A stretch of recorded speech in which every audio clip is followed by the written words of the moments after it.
Aunty, আপনি কি আমার বিয়ে করতে রাজি? জি না, আমি মরে গেলে আপনার বিয়ে করব।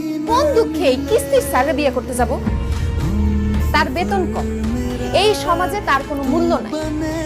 কিস্তির টাকার জন্য মানুষের বাড়িতে বাড়িতে গিয়ে মানুষের পিছনে কুত্তার মতো ঘুরে সে। কিস্তির জন্য মানুষের দৌড়ানি খায়, লাখ ফুসটা খায়, গালিগালাজও তো খায়। তাছাড়া তার সীমিত ইনকাম, এই টাকা দিয়ে তো সে নিজেই ঠিক মতো চলতে পারে না। বউয়ের ভরণ পোষণ কেমনে চালাইব? আমি বিয়ে করলে বিয়ে করুম কোনো সরকারি চাকরিজীবী অথবা প্রবাসীরে, যার কাছে অনেক টাকা পয়সা আছে, যে বিয়ার পরে আমার অনেক সুখে শান্তিতে আরামায়েশে রাখতে পারে।